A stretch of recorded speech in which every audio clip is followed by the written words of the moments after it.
At Oaks Park High School, we are equipping our students to be part of a global workforce.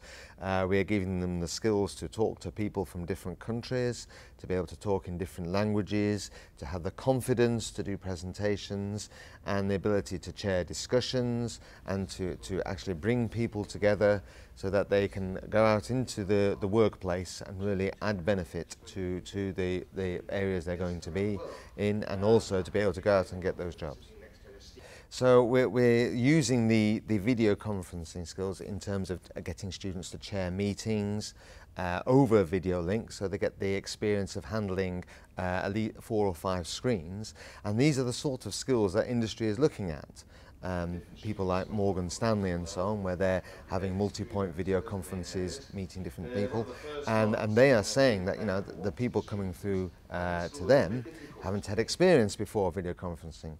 We are giving our students a head start because they learnt these skills in the classroom and able to go out there more confident in terms of getting jobs and being going usefully into the workplace.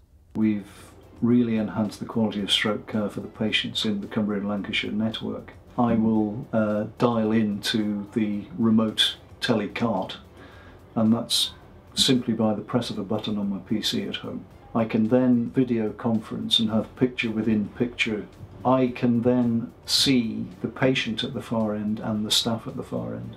I can remotely control the distant camera so that I can pan and zoom to very high quality, so that I can even zoom in and see the state of or the size of people's pupils. And then I can do a neurological assessment of the patient and then make a diagnosis and a judgment about whether they should be treated or not. We've got 30,000 students and about 5,000 international students at Sheffield Hallam, and we've used video conference for a long time, but it's used for our business purposes, that's talking to our partners, but also for teaching on a number of courses. I also lead an international master's program in technology enhanced learning, and we've done this since 1999, so we've got a long experience. And in 1999 we set up a collaborative provision with a university in the Netherlands at Nijmegen, Han University, and they were collaborative with us. And then, if you know, collaborative provision is where one university leads the course and awards the degree, but has cohorts in other universities. We've had two partners involved with the course, not only Nijmegen and a number of Dutch students, but a university in northern Sweden, Umeå University, where we've had a small number of students. And video conference, as you can see on the photographs on that slide, was made it possible for 2 cohorts in different spaces to be able to connect to each other. The course is a part-time course, it's postgraduate, and the students are typically involved with education but not necessarily schools.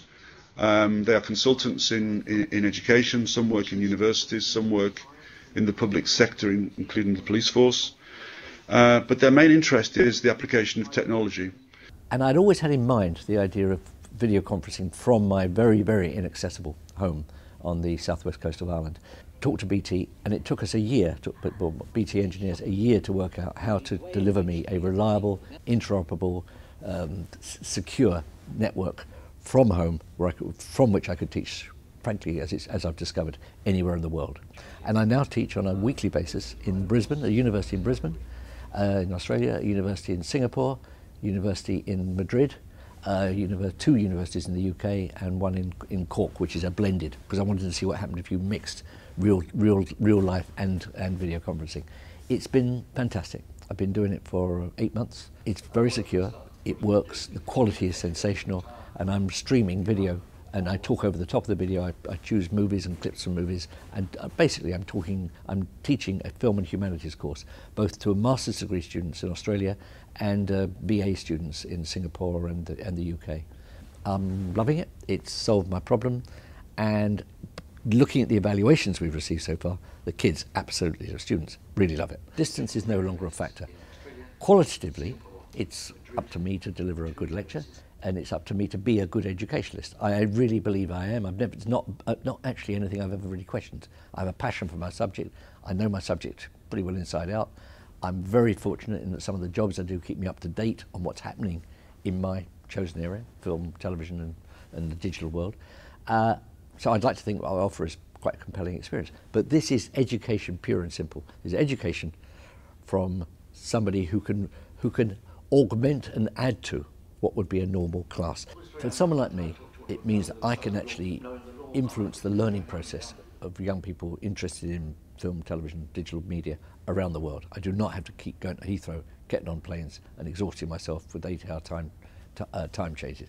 So as I see it, at this point in my life, as a expert, in the same way as any other expert, I've got a 10-year run of being a really, really useful citizen and a really, really useful resource in a way that would never have been possible a decade ago.